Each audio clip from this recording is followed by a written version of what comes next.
আচ্ছা দেখো, রাইবোসোম একটা কোষীয় অঙ্গ আমরা জানি, তাই না? রাইবোসোমকে বলা হয় যে সর্বজনীন অঙ্গ, কারণ এরা আদি কোষে থাকে আবার প্রকৃতি কোষে থাকে, তাই না? এই জন্য এটাকে বলে সর্বজনীন অঙ্গ, মানে সব কোষেই পাওয়া যায়। তো এই রাইবোসোম নামকরণটা কেন রাইবোসোম হলো, ধারণা করে বলো একটু। বলো তো, ওই বলো তুমি। বলা যাবে? বলা যাবে? রাইবোসোম।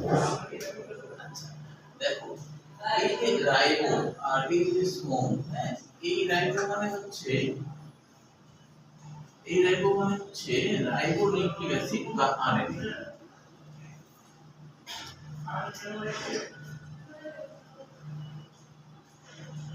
মানে আসলে হচ্ছে যে বস্তু, এই বস্তুটা আসলে প্রোটিন জাতীয়, হলো প্রোটিন জাতীয় বস্তু। এটা প্রোটিন জাতীয় বস্তু, হ্যাঁ, ঠিক আছে। তাহলে রাইবোসোম নামকরণ হয়েছে রাইবো, রাইবো মানে ribo nucleic acid, ribo nucleic acid.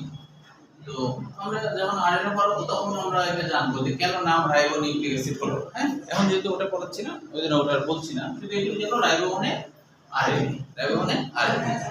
আর সোম মানে হলো সোমা, সোমা মানে বস্তু, এটা আসলে প্রোটিন জাতীয় বস্তু।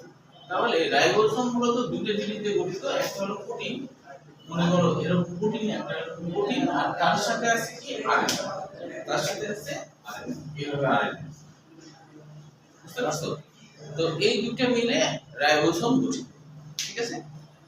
এখন রাইবোসোমের এই এরকম ভাবে থাকার কারণটা কি? কারণটা হচ্ছে আরএনএ তো এক সূত্র না, এক সূত্র, একটাই সূত্রান্ত দেহ গঠন, তাই না? এক সূত্র। তো এক সূত্র মানে এই যে এখানে তো বিভিন্ন নাইট্রোজেন বেজ আছে, তাই না? হ্যাঁ, এগুলো তো আছে। তো এক সূত্র জিনিসের একটা ঝামেলা আছে, বুঝছো? এক সূত্র জিনিসের ঝামেলা হলো এক সূত্র যারা হয় তারা খুব সহজেই কারোর সাথে বিক্রিয়ায় অংশগ্রহণ করে ফেলে। তো কাজেই এই আরএনএ এটা যখন নিউক্লিয়াসের ভিতরে তৈরি হয় ডিএনএ থেকে বা জিন থেকে, তৈরি হওয়ার পর এটাকে যখন ছেড়ে দেওয়া হয় তখন একটা প্রোটিন সহকারে ছেড়ে দেওয়া হয়, কারণ একে একা একা ছেড়ে দিলে ঝামেলা আছে, একা একা ছেড়ে দিলে ঝামেলা আছে। যেমন ধরো অনেক সময় দেখা যায় যে যারা বিশ্ববিদ্যালয় বা মেডিকেলে পড়ে, অনেক মেয়েদের ক্ষেত্রে বেশি দেখা যায় যে তখন চিন্তা করা হয় যে মানে ফার্স্ট ইয়ারে পড়ার সাথে সাথে বিয়ে দিয়ে দেওয়ার একটা চিন্তা ভাবনা থাকে, বুঝছো? কারণ হচ্ছে যে মনে করা হয় যে ওকে একা একা ছেড়ে দিলে কারণ আমার সাথে বিক্রিয়া করায় দিতে পারে, এরকম, হ্যাঁ। না, ছেলেরাও বিক্রিয়া ঘটায়, মেয়েরাও ঘটায়, কিন্তু হচ্ছে মেয়েরা একটু সহজ সরল হয়, এই কারণে দেখা যায় যে ছেলেরা খুব সহজে পটাই ফেলতে পারে, অঘটন ঘটে বেশি আর কি, তাই কি না? হ্যাঁ, এই ক্ষেত্রে অনেক মেয়েরা ধরো আত্মহত্যা করে, ছেলেরা বেশি আত্মহত্যা করে না মেয়েরা বেশি আত্মহত্যা করে? মেয়েরা বেশি আত্মহত্যা করে, ছেলেরা কম আত্মহত্যা করে, এই জিনিসগুলো ঠিক না? হ্যাঁ, তো তাহলে হচ্ছে যে এই কারণে দেখা যায় মা বাবা হচ্ছে যে ওকে যেন কেউ ডিস্টার্ব না করে, মানে কোনো ছেলেরা যেন ওকে ডিস্টার্ব না করে একা একা। তো যখনই স্বামী থাকবে তখন তো সে নিয়ে যাবে, নিয়ে আসবে, বা অন্যরা জানবে এ তো ডবল বন্ড হয়ে গেছে, এ তো কারোর সাথে বিক্রিয়ায় আছে, তখন কিন্তু অন্যরা আবার বিক্রিয়াতে অংশগ্রহণ করতে চাইবে না। এই জন্য দেখা যায় যে সাথে আর কি একটা বন্ড যুক্ত করে দেওয়া হয়, বুঝতে পারছো? হ্যাঁ, তো এই বন্ড যুক্ত করে দেওয়ার উদ্দেশ্য এটাই, এই বন্ড যুক্ত করে দেওয়ার উদ্দেশ্য এটাই। তাহলে হচ্ছে তোমরা পরে আসলে একটু দেখে নাও, আমরা আজকে আলোচনা করছি রাইবোসোম নিয়ে।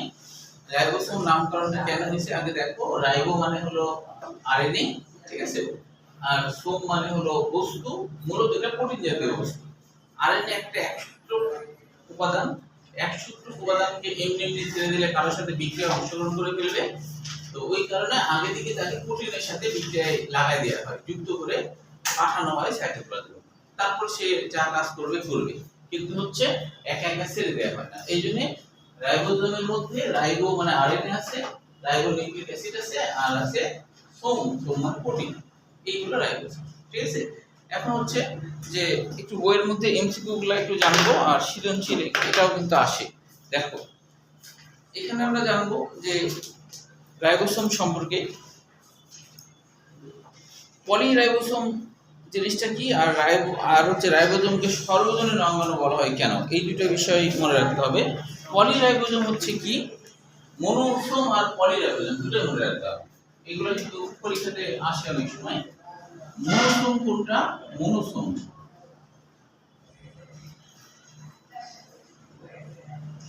ওই আপাতত খাতায় নোট করো, তাহলে পরীক্ষা দিলে পারবা। আর একটা হলো পলিরাইবোসোম, পলিরাইবোসোম। তো মনোসোম মানে, সোম মানে তো বস্তু, মনো মানে এক। যদি মেসেঞ্জার আরএনএ নামে এক ধরনের অতিরিক্ত আরএনএ থাকে, এটাকে বলা হয় আবার মেসেঞ্জার আরএনএ। মেসেঞ্জার আরএনএ মানে যারা হলো ডিএনএ এর কাছ থেকে কিছু মেসেজ বা তথ্য নিয়ে আসছে সাইটোপ্লাজমে, হ্যাঁ, তাকে বলা হয় মেসেঞ্জার আরএনএ। এই মেসেঞ্জার আরএনএ, এই মেসেঞ্জার আরএনএ এর সাথে তোমার হচ্ছে যদি একটা রাইবোসোম যুক্ত হয়ে থাকে তাহলে এর নাম হলো মনোসোম। এর নাম কি? মনোসোম। ঠিক আছে, তাহলে তুমি কি বলবা জ্ঞানমূলক কোশ্চেন আসলে? মেসেঞ্জার আরএনএ সঙ্গে যদি একটা রাইবোসোম থাকে তাহলে তাকে বলা হয় মনোসোম। এই সহজ কথা। এবার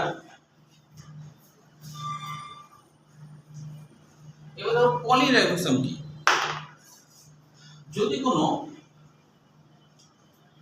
যদি কোনো মেসেঞ্জার আরএনএ এর সাথে অনেকগুলা রাইবোসোম লেগে থাকে, এইভাবে করে অনেক রাইবোসোম লেগে আছে, অনেকগুলা রাইবোসোম যদি লেগে থাকে তাহলে এর নাম হবে পলিরাইবোসোম। তাহলে বলবো যে যদি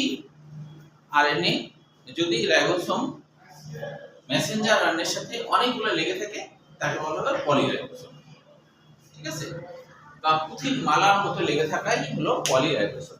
রাইবোসোম যখন আরএনএ এর সাথে পুঁথির মালার মতো লেগে থাকে অনেকগুলা, তখন তাকে বলা হয় পলিরাইবোসোম। পলিসোম বা পলিরাইবোসোম। হ্যাঁ, পলিসোম বা পলিরাইবোসোম দুটোই বলা যায়। এটাকে পলিসোমও বলা হয়, পলিরাইবোসোমও বলা হয়। ঠিক আছে, পলিসোম বা পলিরাইবোসোম দুটোই বলা যাবে। হ্যাঁ,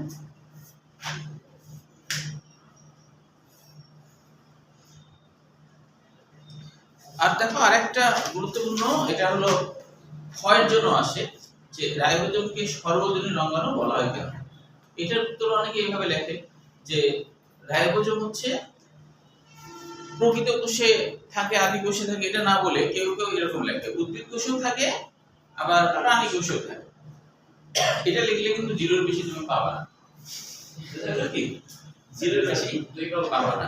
হ্যাঁ, 2 মার্কের, এটা তুমি জিরোর বেশি পাবা না। লিখতে হবে যদি এরকম রাইবোসোম, মানে কেন বলা হয় সর্বজনীন অঙ্গাণু, যেহেতু রাইবোসোম আদি কোষেও থাকে প্রকৃত কোষেও থাকে, সেই কারণে রাইবোসোমকে বলা হয় সর্বজনীন অঙ্গাণু। মানে এইটা এমন একটা অঙ্গাণু যেটা সব জায়গায় থাকে, এটা হলো সর্বজনীন অঙ্গাণু। হ্যাঁ, একটু 2 মার্ক, কিছু ক্ষেত্রে আর কিছু লেখার নাই এই কারণে। এটা দেখো ঢাকা বোর্ড 19 সালে আসছিল এই কোশ্চেনটাই, ঢাকা বোর্ড 19 সালে। হ্যাঁ, সর্বজনীন অঙ্গাণু কাকে বলে, ঢাকা বোর্ড 19 সালে আসছিল। এখান থেকে এটুকুই এমসিকিউর জন্য করতে হবে, আর করতে হবে না। এরপরে তোমার হচ্ছে রাইবোসোম সর্বপ্রথম প্রত্যক্ষ করেন কে? হ্যাঁ, আলবার্ট ক্লড। তবে তিনি নামটা রাইবোসোম দেননি, মাইক্রোসোম নাম দিয়েছেন। তারপরেও আর এটাকে ক্লডের দানা বলা হয়, ক্লড, রাইবোসোমকে ক্লডের দানা বলা হয়। তিনি প্রথমে প্রত্যক্ষ করেন, মানে দেখেছেন আর কি। হ্যাঁ, কিন্তু নামকরণ, হ্যাঁ ক্লড হচ্ছে প্রথম দেখে, বুঝছো? তখন তিনি নামকরণ করেছিলেন প্রথম যখন দেখলেন মাইক্রোসোম। মাইক্রোসোম মানে কি? মাইক্রো মানে ছোট, সোম মানে বস্তু, ছোট্ট একটা বস্তু। কিন্তু উনি বুঝতে পারেননি জিনিসটা কি, বুঝছো? এমনি জাস্ট দেখেছে কিন্তু বুঝতে পারেনি জিনিসটা কি। এই আর কি। রাইবোসোম নাম করার আগে এর নাম ছিল মাইক্রোসোম, বুঝছো? পরে যে প্যালেট, এটা মনে রাখবা রাইস পোলাও মনে রাখলে মনে থাকবে, এটাই বেশি পরীক্ষায় আসে, রাইস পোলাও। রাইস পোলাও কি, রাইস মানে রাইবোসোম, রাইস মানে রাইবোসোম, হ্যাঁ বলো, আর পোলাও মানে প্যালেট, পোলাও মানে প্যালেট, পোলাও মানে প্যালেট। তাহলে রাইস পোলাও মনে রাখলে মনে রাখা যাবে যে প্রথম রাইবোসোম প্রথম আবিষ্কার ও নামকরণ, এটা কিন্তু দুটোই একসাথে। এই প্যালেট রাইবোসোম আবিষ্কার করেন, মানে তিনি তো দেখে নামকরণও করছে এবং তিনি আবিষ্কারও করতে, আর উনি তো আসলে সেভাবে বলতে পারেননি, এই জন্যই তাকে ধরা হয় না আবিষ্কার ও নামকরণ, ধরা হয় প্রশ্ন আছে যে রাইবোসোমের হচ্ছে কি আবিষ্কার করছে কি, তাহলে হলো প্যালেট। প্যালেট। আর যদি প্রথম প্রত্যক্ষ কে করেন তাহলেও কিন্তু বলতে হবে ক্লট, হ্যাঁ জর্জ ক্লট বলতে হবে। যদি প্রথম প্রত্যক্ষ কে করেন, প্রথম প্রত্যক্ষ কে করেন বুঝছো, হ্যাঁ তাহলে এটা হলো আবিষ্কার ও নামকরণ, আবিষ্কার ও নামকরণ, আবিষ্কার ও নামকরণ, আবিষ্কার ও নামকরণ দুইটাই বলতে হবে, আবিষ্কার ও নামকরণ। তাহলে এখান থেকে এইটুকু, সাল লাগবে না, হ্যাঁ এখানে কোনো সালটাল কিছু লাগবে না। এবার পরের পৃষ্ঠায় তোমার মনোসোম আর পলিসোম তো হয়ে গেছে, এবার আমরা আসবো হচ্ছে প্রকারভেদ, রাইবোসোমের প্রকারভেদ। এটা অবশ্য আগে তোমরা একটু জেনেছো রাইবোসোমের প্রকারভেদ সম্পর্কে। তো এখানে একটা শব্দ আছে, হ্যাঁ যে শব্দটা হলো আকার ও সেডিমেন্টেশন সহ বা কোএফিসিয়েন্ট। জিনিসটা কি, আকার ও সেডিমেন্টেশন সহ কোএফিসিয়েন্ট জিনিসটা কি? এটা হচ্ছে যে সেডিমেন্টেশন সহগ মানে হলো তলানিতে জমার যে প্রক্রিয়া, সেডিমেন্টেশন সহগের বাংলা অর্থ বা কোএফিসিয়েন্ট, সেডিমেন্টেশন সহগ, সেডিমেন্টেশন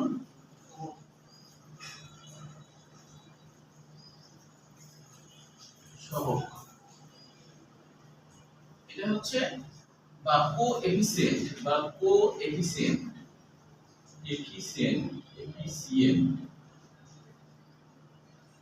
কোএফিসিয়েন্ট মানে তলানিতে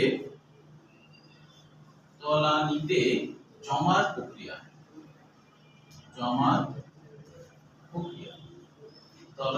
জমার প্রক্রিয়া, সেটা আবার কি? সেটা হলো একজন বিজ্ঞানী নাম হেডবার্গ, জেনেছো তাই না? হেডবার্গ নামে একজন বিজ্ঞানী, ইনি একজন আমেরিকান বিজ্ঞানী, হ্যাঁ ইনি একজন আমেরিকান বিজ্ঞানী, ঠিক আছে, নাম হলো হেডবার্গ। তিনি যে কাজটা করেন বুঝছো, কাজটা কি? তিনি হলো টেস্ট টিউবের মধ্যে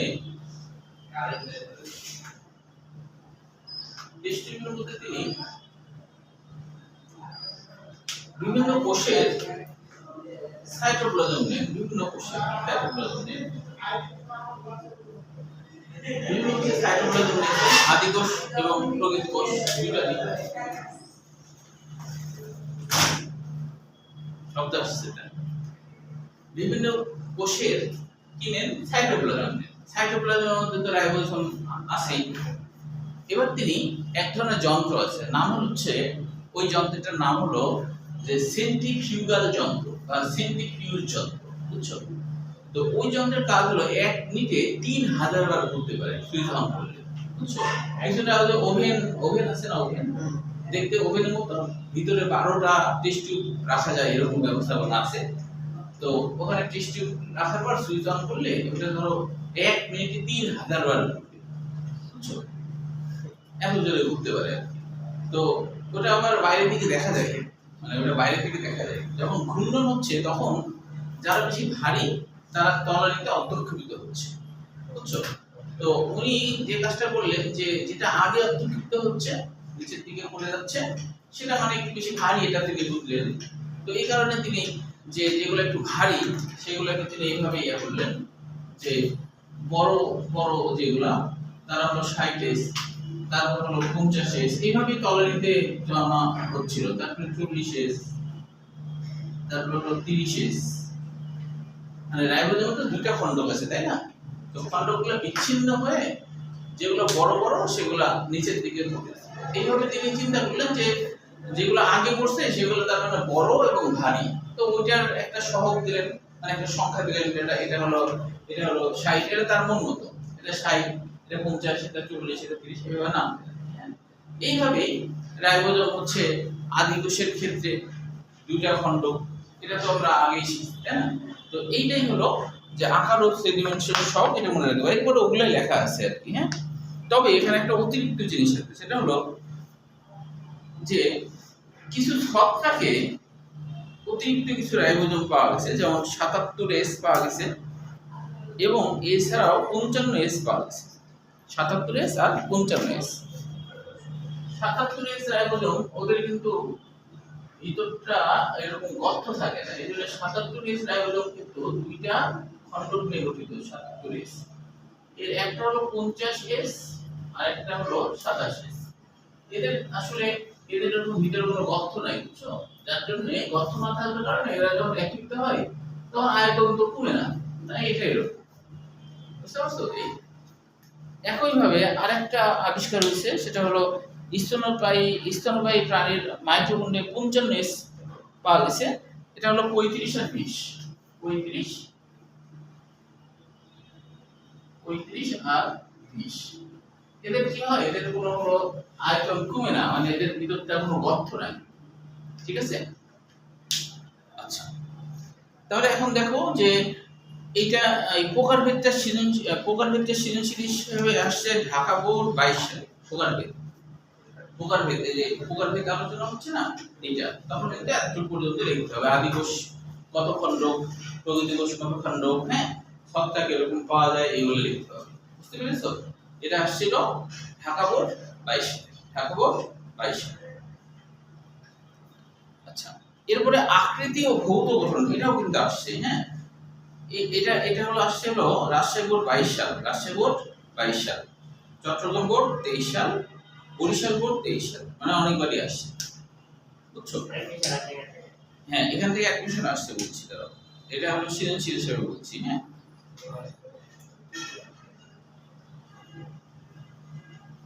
অ্যাডমিশন আসছে হলো এই যে তোমার হচ্ছে শুধু রাইস পোলাও যেটা বললাম না, এটা হলো ঢাকা ইউনিভার্সিটি 23 সালে আসছে, আর জগন্নাথ ইউনিভার্সিটি 22 সালে আসছে।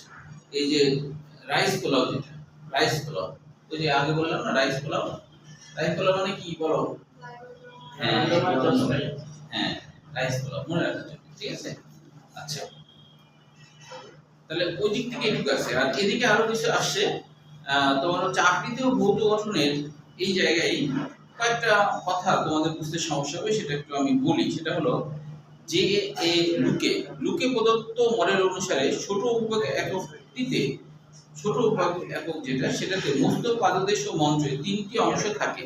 এটা একটু এঁকে নাও, এটা বইয়ে তো নাই, কিন্তু হচ্ছে এটা কেমন ছোট উপাক একক যেটা, সেটা যদি সূক্ষ্মভাবে মাইক্রোস্কোপে দেখা যায়, তাহলে ছোট উপাক একক প্রকৃতপক্ষে যে ছোট উপাক একক আছে সেটা দেখতে কেমন, সেটা দেখতে দেখো কেমন। এটা অনার্সের বইয়ে আছে, তোমাদের নাই, তবে একটু তারপর একটু দেখে রাখো। পরীক্ষায় ছবি আঁকতে হবে না, এমনি যাই দেখ যে জিনিসটা কেমন। সেটা হলো এরকম হয়, এরকম মাথার মতো, তো এর নাম হলো বস্তু। এটা একটা আছে, তারপরে আছে হলো মঞ্চ আর পাদদেশ, এরপরে আছে মঞ্চ, এটুকু হচ্ছে মঞ্চ, তারপরে হলো পাদদেশ। পাদদেশ মানে পায়ের দিক, তাই না? তারপরে এটা হলো পাদদেশ। এটা শুধু ছোট মতো একক এরকম লাগে দেখতে, মাইক্রোস্কোপ দিয়ে যদি গভীরভাবে বিশ্লেষণ করা যায় তাহলে কি কি পেলাম? এই যে এটা হলো মস্তক, এটা হলো মস্তক, এটা হলো মঞ্চ, আর এটা হলো পাদদেশ, এটা হলো ছোট উপায় পাদদেশ। খাতায় আঁকে রাখো, পরে যখন বই কিনবা, যখন বই নাই তখন তুমি এটা বই তুলে রাখো। তাহলে এটা হলো ছোট উপায়, মানে যেটা 40 ছোট উপ একক রাইবোজোম, ছোট উপ একক রাইবোজোম, ষোলো উৎপাদক রাইবোসোম।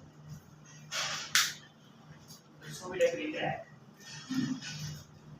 না এটাও কেমন করে প্রশ্ন আছে? তো এইটা হলো যে আসে এইভাবে ছবি দেয় রাইবোজোমে, হ্যাঁ ছবি দিয়ে বলে উদ্দীপকটির ভৌত গঠন বর্ণনা করো। উদ্দীপকটির ভৌত গঠন, হ্যাঁ না এটা কখনো বয়ের জন্য আসবে, বয়ের আসবে। তখন এই যে এখান থেকে রাসায়নিক গঠন 8 পর্যন্ত লিখতে হবে, রাসায়নিক গঠনে 8 পর্যন্ত। এরপরে দেখো বড়টা যেটা সেটা কেমন বলছে, বড় এককে চূড়া বিন্দু ও কেন্দ্রীয় স্ফীত অংশ। তাহলে এটা আবার কেমন খেয়াল করো।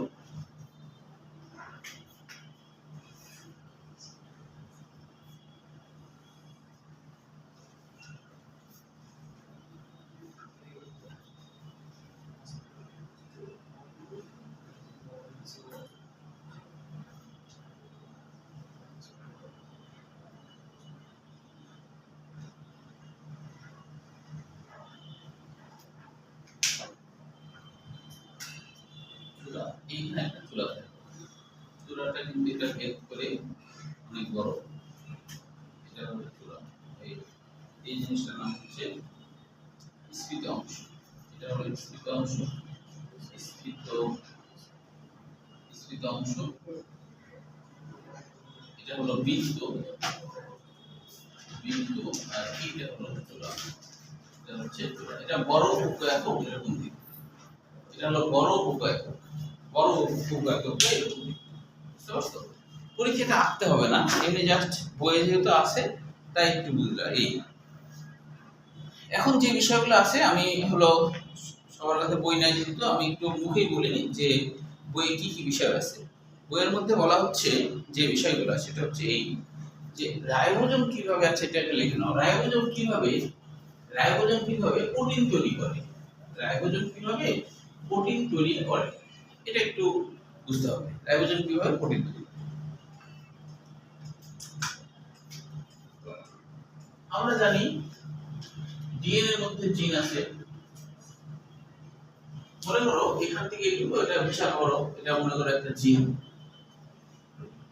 আমরা জানি সেই জিন যে প্রোটিন তৈরি করতে পারে, যে ডিএনএ এর খন্ডাংশ প্রোটিন তৈরি করে তাকে জিন বলে। ডিএনএ যে খন্ডাংশ প্রোটিন তৈরি করে তাকে জিন বলা হয়, তাই কি না? ডিএনএ যে খন্ডাংশ প্রোটিন তৈরি করে তাকে জিন বলা হয়। আচ্ছা, তো এখন জিন যখন প্রোটিন তৈরি করতে চাইবে তখন সে এক কর্মচারী তৈরি করবে, তার ওই কর্মচারীর নাম হলো মেসেঞ্জার আরএনএ। এটা হলো সেই কর্মচারী, এর নাম হলো মেসেঞ্জার আরএনএ। এই আরএনএ এর মধ্যে বিভিন্ন নাইট্রোজেন বেস থাকে, এরকম নাইট্রোজেন বেস থাকবে, বিভিন্ন নাইট্রোজেন বেস থাকবে। তো এই নাইট্রোজেন বেসগুলো এরকম যে কোনো রকম হতে পারে।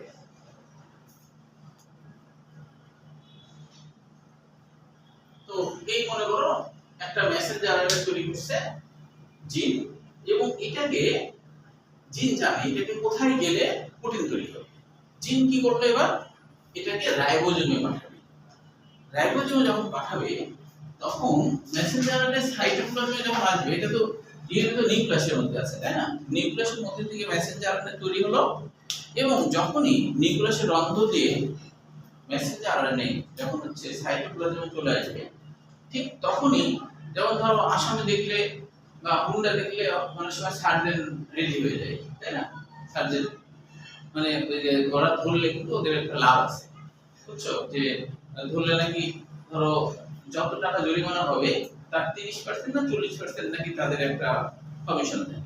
ওই জন্য ওরা ধরার জন্য একটু ব্যস্ত হয়, বুঝছো? যে আবার অনেক সময় দেখা যায় সরাসরি ঘুষও নেয়, মানে এরকম ঘটনাও আছে। বলে যে আচ্ছা নাই তো আপনার তো ঝামেলা হবে, তাই কিছু 4 লাখ টাকা দিয়ে দেন, ছেড়ে দেয়। হ্যাঁ, আবার নাকি অনেক সময় এরকম হয় যে কোনো সার্জেন ধরো যে ওই সার্জেনকে ফোন দিয়ে বলছে, বাড়ি থেকে ফোন দিয়ে বলছে যে এই শোনো ওই মেহমান আসছে, হ্যাঁ তুমি অফিস থেকে আসার সময় ওই দেশি মুরগি আর যে খাসি টাসি কিনে নিয়ে এসো বা গরু কিনে নিয়ে এসো। এখন ওই পকেটে হাত দিতে টাকা নাই, তখন রাস্তার কোনো মোড়ে দাঁড়ায় গেল, 2-4টা গাড়ি ধরলো, গাড়ি ধরে বললো যে আচ্ছা কেস করলে তো আপনার ধরেন যে 5,000 টাকা চলে যাওয়া ভুগান দিই, আপনি এক কাজ করেন, কেস টেস না করে আমাকে বললাম যে 1,000-2,000 টাকা দিয়ে চলে যান। এমন হলো বাজার তাড়াতাড়ি করতে হবে, দেরি হয়ে যাচ্ছে, তাহলে একটু বেশি টাকা চাই আর কি, চাই একটা দিন যদি টাকা উঠে গেল বাসও বাজার করে চলে আসছে, তাহলে এদিকে মনে করো গিন্নিও খুশি আবার ওইও খুশি যে টাকা পয়সা ইনকাম হলো। আর বলছে ফোন দিয়ে এই কাহিনী, বুঝছো? তো এরকম আর কি। এখন সাধারণ মানুষ তো এটা পারবে না, তাই না? তোমাকে যদি বলে এই বাড়িতে মেহমান আসছে, এই আসার সময় করিডোর আসার সময় তুই ইয়ে কিনে নিয়ে আয়, খাসি মুরগি নিয়ে, তুমি তো আর সারদেরকে মুন্ডা দান করতে পারবে না, তাই কি না? পারা যাবে, তাতে পারা যাবে। তো এরকম ঘটনা ঘটে। যেমন আমি একবার দেখছিলাম একটা হুন্ডাওয়ালা আমাকে ধরছে, আমার তো কাগজপত্র আছে, তো হুন্ডাওয়ালা আমার ধরার পরে কোনো জরিমানা করতে পারলো না, সব আছে। তখন আরেক পুলিশকে বলছে, শালা সকাল থেকে 9টা গাড়ি ধরলাম, একটারও কেস করতে পারলাম না। মানে ওর আফসোস, 9টা গাড়ি ধরছে, একটারও কেস করতে পারলাম না, বুঝছো? এখন হুন্ডা দেখলে যেমন সার্জেন্টটা খুশি হয়ে যায় যদি আসামি পাওয়া যায়, এরকম সেরকম মেসেঞ্জার লাইনে যখনই তোমার সাইটোপ্লাজমে চলে আসবে, মনে করো এটা সেই মেসেঞ্জার লাইনে সাইটোপ্লাজমে চলে আসছে, যেই সাইটোপ্লাজমে চলে আসবে তখন রাইবোজোম দেওয়াই দুইটা রাইবোজোমই তখন কি করবে যে এখানে এসে হাজির হবে। তো এটা মনে করো সেই একটা রাইবোজোম যেটা বেশ ক্লিক করে দিই, এটা হলো সেই রাইবোজোম। এই রাইবোজোমের ভিতরে এবার এরকম কিছু গর্ত থাকে, রাইবোজোমের ভিতরে কিছু গর্ত থাকে।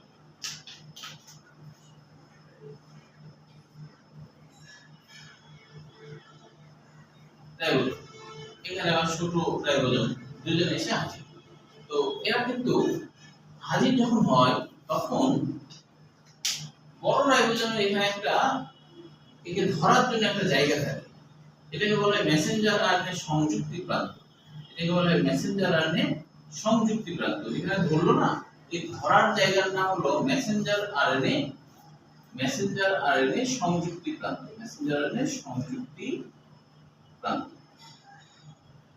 মেসেঞ্জার আরএনএ সংযুক্তি প্রান্ত যেটা ধরলো তার নাম মেসেঞ্জার আরএনএ সংযুক্তি প্রান্ত। এখন কি হবে? এখন রাইবোজোম দ্বয় সামনে আগাতে থাকবে, সামনের দিকে আগালে যেটা হবে, এটা আমি তোমাদেরকে পরবর্তীতে প্রজেক্টরে এখানে দেখাবো, যখন এটা ট্রান্সক্রিপশন পড়াবো শেষের দিকে তখন। হ্যাঁ, এখন তো এটা শেষ করা যাবে না দেখাতে গেলে। তো এখন দেখো এইখানে একটা জায়গা আছে, এর নাম এ সাইড, এটার নাম পি সাইড, এপি, আর এখানে আরেকটা তো বাদ করে দাও, ই সাইড। এখানে আরেকটা জায়গা আছে যার নাম হলো ই সাইড।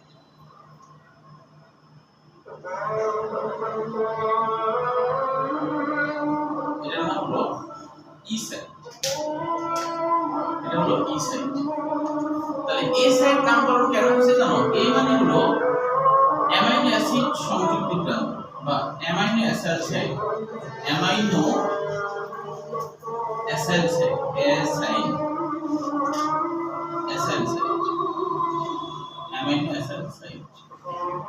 অ্যামাইনো অ্যাসিড মানে কি জানো? অ্যামাইনো মানে অ্যামাইনো অ্যাসিড, অ্যাসাইড মানে উপস্থিত করা, উপস্থিত হওয়া। অ্যাসাইড মানে হলো এখানে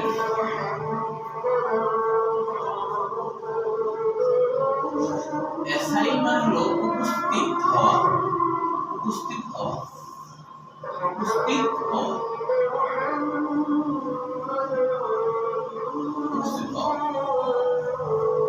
এরপর পি সাইড, এটা হলো এ সাইড,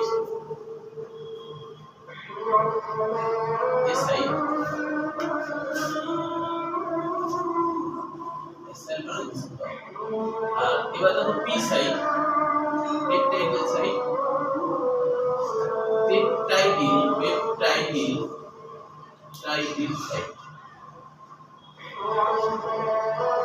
পেপটাইডিল সাইড, আর ই সাইড মানে হলো এক্সিট সাইড, মানে বের করে দেওয়া সাইড।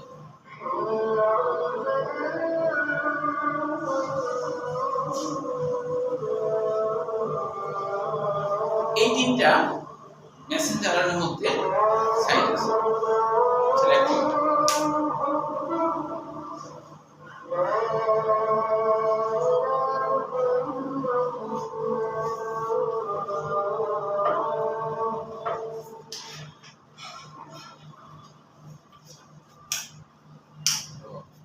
দেওয়া তো না দেখা কখন আসবে তাই না বোঝা যাবে না তো।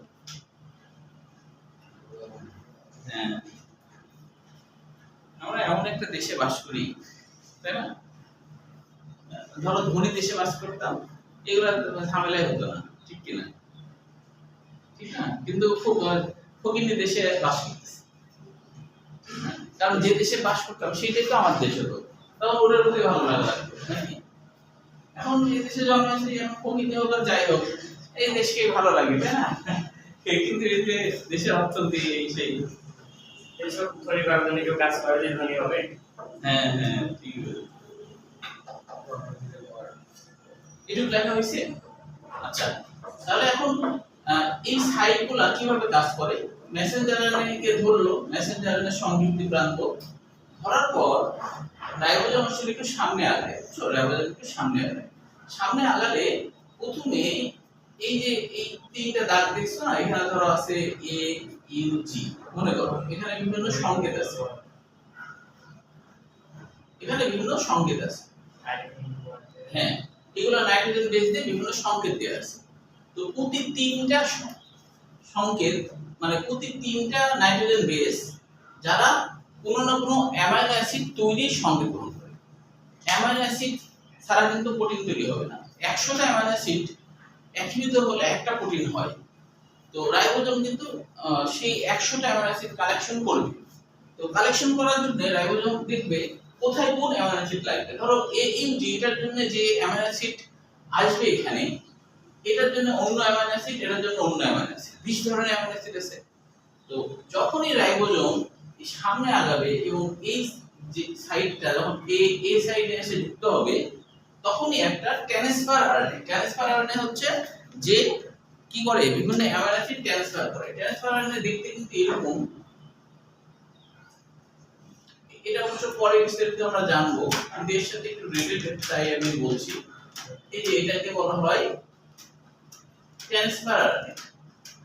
এই ট্রান্সফার আরএনএ বিভিন্ন ধরনের হয় এবং এরা বিভিন্ন ধরনের অ্যামাইনো অ্যাসিড নিয়ে বসে থাকে। এরা বিভিন্ন ধরনের অ্যামাইনো অ্যাসিড নিয়ে বসে থাকে।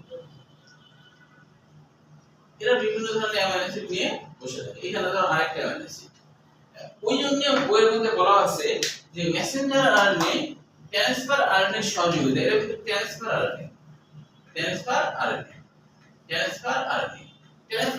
আরএনএ হাজার হাজার আছে। তো যখনই রাইবোজোমকে ধরবে এবং রাইবোজোম সামনে আগিয়ে এ বরাবর এইটা যখন যুক্ত হবে তখনই ট্রান্সফার আরএনএ অ্যাক্টিভ হয়ে অ্যামাইনো অ্যাসিড দিতে আসবে। কোথায় কি সংকেত সেই অনুযায়ী অ্যামাইনো অ্যাসিড দিবে। এইভাবে অ্যামাইনো অ্যাসিড দিতে দিতে যখন 100টা অ্যামাইনো অ্যাসিড হয়ে যাবে তখন একটা প্রোটিন হবে, বা 100 বেশি হলেও প্রোটিন, মানে কমপক্ষে 100। তো বলো এইটুকুর মধ্যে কোথায় সমস্যা? যদিও এটা শেষের দিকে বিস্তারিত আছে, এখানে একটু সংক্ষেপে আছে। এইটুকুর মধ্যে কোনো কোশ্চেন আছে একটু বলো তো আমাকে। যেটুকু বললাম এর মধ্যে কোনো সাপোর্টিং হচ্ছে জি হচ্ছে রাইবোজোমে আসবে। হ্যাঁ। আসার পর রাইবোজোম জিনগুলো রাইবোজোমের কাছে চলে যাবে। জিন সরাসরি আসবে না, জিন একটা কর্মচারী এমআরএনএ মাধ্যমে এখানে আসবে। আসার পর রাইবোজোমে যাবে, তারপরে এ বি এগুলো সৃষ্টি হবে। এগুলো আসার পর এই টিআরএনএ এর মাধ্যমে ক্রিয়া বিক্রিয়া করার পর হচ্ছে অ্যামাইনো অ্যাসিড, হ্যাঁ অ্যামাইনো অ্যাসিডগুলো আসবে। বুঝছো, একের পর এক অ্যামাইনো অ্যাসিড, প্রতি তিনটা অক্ষরের জন্য একটা অ্যামাইনো অ্যাসিড, প্রতি তিনটা অক্ষরের জন্য একটা অ্যামাইনো অ্যাসিড, এইভাবে অ্যামাইনো অ্যাসিডগুলো আসলেই প্রোটিন তৈরি হবে। তো রাইবোজোম এইভাবে প্রোটিন তৈরি করে। বুঝছো? শুভ, কোনো কোশ্চেন আছে? আচ্ছা, তোমরা পড়তে পড়তে সমস্যা হলে কিন্তু আমাকে রাতে কল দিতে পারো, আমি রাতে ফাঁকা থাকি। হ্যাঁ, রাতে ধরো 9টা থেকে 10:30 কল দিবা। বুঝতে পারছো? মানে অনেক সময় হতে পারে যে তোমার ধরো ব্যাসে কোনো কোশ্চেন করতে মনে পড়েনি, হঠাৎ বাসায় যেয়ে মনে পড়ছে, তখন সুযোগ আছে। এখন ডিজিটাল যুগ, এখন তো কোনো বিষয় না, তাই না? অবশ্যই। এখন সাথে সাথে আমাকে কল দিবা। কল দিয়ে মানে একটা কথা মাথায় রাখবা যে আমি কিন্তু তোমাদের পাশে 24 ঘন্টা আছি, শুধু সপ্তাহে 3 দিনের জন্য না, 24 ঘন্টা তোমাদের পাশে আছি। যখনই সমস্যা হবে তখনই আমাকে কল দিবা অথবা মেসেজ করবা হোয়াটসঅ্যাপে বা মেসেঞ্জারে যে এই জিনিসটা আমার আরেকটু সমস্যা হচ্ছে, এটা বলবা। ঠিক আছে? তাহলে দেখবা যে আরো ক্লিয়ার হবে, তাই কি না? আচ্ছা, তাহলে এবার সর্বশেষ এখান থেকে একটা কোশ্চেন আসছিল, সেটা হলো যে রাসায়নিক গঠন থেকে, এটা তো সৃজনশীল, যেটা যেটা আলোচনা করলাম এটা সৃজনশীল। রাসায়নিক গঠন থেকে অ্যাডমিশনে কোশ্চেন আসছে, জগন্নাথ ইউনিভার্সিটিতে একটা কোশ্চেন আসছে যে চট্টগ্রাম ইউনিভার্সিটি এবং জগন্নাথ ইউনিভার্সিটি। জগন্নাথ ইউনিভার্সিটিতে আসছে 18 সালে, চট্টগ্রাম ইউনিভার্সিটি 22 সালে। সেটা হলো যে রাসায়নিক গঠনের মধ্যে আরএনএর মধ্যে না রাইবোজোমের মধ্যে সাইটেস রাইবোজোম যেটা আর কি, এইচএস রাইবোজোম যেটা, এইচএস রাইবোজোমে কত রকমের প্রোটিন থাকে? 3 নম্বরে দেখো লেখা আছে 80 রকমের। এইচএস রাইবোজোম মানে 80s রাইবোজোমে, 80s রাইবোজোমে কত রকমের, 80s রাইবোজোমে কয় ধরনের প্রোটিন থাকে, 80s রাইবোজোমে কয় ধরনের প্রোটিন থাকে, এটা কিন্তু আসছে। তো এটা খুবই গুরুত্বপূর্ণ এই অংশটা। সেটা হলো যে এইচএস রাইবোজোমে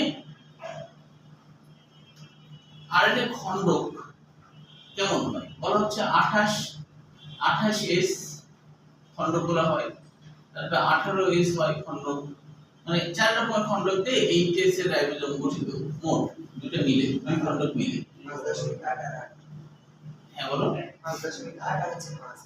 হ্যাঁ, আর হলো 5S। এগুলা ফিলিংস করে আছে। হ্যাঁ, এটা আবার মুখস্থ লাগবে। বলে আচ্ছা, এটা মনে রাখা সোজা। দেখো এটা হলো 80S না, এখানে আছে 8, প্রত্যেকটার সাথে থাকে 8, এই যে 8, এই যে 8, তাই না? আবার দেখো 80 রকমের প্রোটিন, এখানেও কিন্তু 8, 80 রকমের প্রোটিন, তাহলে মনে রাখা সোজা, তাই কি না? তবে আদি এসেটা একটু একটু আলাদা ভাবে মনে রাখতে হচ্ছে, এটার সাথে ওরকম মিলবে না। যে আদি আদি যেটা আর কি, সেটা 3 ধরনের প্রোটিন দিয়ে গঠিত। সেটা আবার হলো 23, 16, 5। 23, 16, 5। 5 তো দুইটার জন্যই এক, এটাও 5 এটাও 5, তাই না? তাহলে একটু খেলে মনে রাখতে হচ্ছে। এটাতে 52 রকমের প্রোটিন থাকে। তো এটা আসছে, এটাও দিতে পারে পরীক্ষায় অ্যাডমিশনে। হ্যাঁ হ্যাঁ, এবার দিয়ে দিতে পারে। আচ্ছা, এরপরে দেখো রাইবোজোমের কাজ, শুধু রাইবোজোমের কাজ এইটুকুই আসছিল তোমার হচ্ছে ঢাকা বোর্ডে 25 সালে, শুধু রাইবোজোমের কাজটা এইটুকুই পুরাটা লিখতে হবে। পুরা বলতে বেশি তো না, 7-8 লাইন। রাইবোজোমের কাজটা তোমরা একাই বুঝবা, তবে একটা জায়গায় খালি একটু বলি আমি। 5 নম্বর লাইন, গ্লুকোজের ফসফোরাইলেশন ঘটানো জিনিসটা কি এবং স্নেহজাতীয় পদার্থের বিপাক। গ্লুকোজের ফসফোরাইলেশন জিনিসটা কি আর নিউক্লিয়াস এনজাইম জিনিসটা কি? তাহলে রাইবোজোম শেষ হবে, তোমরা আবার বাসায় পরের পরীক্ষা দেবে, সমস্যা হলে পরের ক্লাসে আবার আমাকে বলবা। গ্লুকোজের ফসফোরাইলেশন জিনিসটা কি? দেখো, গ্লুকোজের ফসফোরাইলেশন করে, গ্লুকোজের ফসফোরাইলেশন রাইবোজোম করে, ফসফোরাইলেশন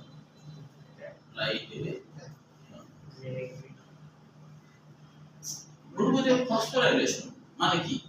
ধরো একটা গ্লুকোজ আছে, সেই গ্লুকোজের মধ্যে যদি ফসফরিক অ্যাসিড যুক্ত হয়, তাহলে এটাকে বলে গ্লুকোজের ফসফোরাইলেশন। মনে রাখবো, ফসফোরাইলেশনের সংজ্ঞা হলো কোন যৌগের মধ্যে ফসফেটগুলো যুক্ত হওয়া, এটা হলো ফসফোরাইলেশন। ডিফসফোরাইলেশন কোন যৌগ থেকে বের হয়ে যাওয়া, বুঝছো? এটাই হলো ফসফোরাইলেশন আর ডিফসফোরাইলেশন। তাহলে রাইবোজোম এই কাজটা করে, ওর মধ্যে এমন এনজাইম আছে যে এনজাইমটা তোমার গ্লুকোজের মধ্যে ফসফেটগুলো যুক্ত করে, বুঝছো?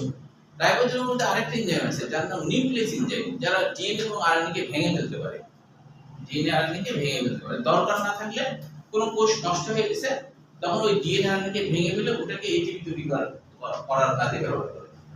তাহলে এই কাজগুলো করে থাকে। তাহলে গ্লুকোজের ফসফোরাইলেশন এটা মেডিকেলে আসছে 19 সালে, গ্লুকোজের ফসফোরাইলেশন। ও এটা আসছিল যে রাইবোজোমের কাজ 9 কোনটি? রাইবোজোমের কাজ 9 কোনটি? হ্যাঁ হ্যাঁ হ্যাঁ, এটা তো কাজ, কিন্তু কাজ 9 কোনটি এটা আসছিল। স্নেহজাতীয় পদার্থের বিপাক রাইবোজোমে ঘটে। বিপাক মানে কি? রাইবোজোম কিন্তু রাইবোজোমের ভিতরে না, রাইবোজোম এমন এনজাইম ক্ষরণ করে যেই এনজাইম দিয়ে লিপিড ভাঙার কাজটা করে, বুঝছো? তাহলে রাইবোজোমের মধ্যে লিপিডের বিপাক ঘটে তা না, বরঞ্চ রাইবোজোম একটা এনজাইম ক্ষরণ করে, ওই এনজাইম দিয়ে লিপিডের বিপাক ঘটে, লিপিড ভাঙার কাজটা চলে, ওটাই হলো লিপিডের বিপাক। তাহলে আগামী দিন রাইবোজোমের উপরে পরীক্ষা দিবা। হ্যাঁ, ওই যে ছোট পরীক্ষা, ঠিক আছে?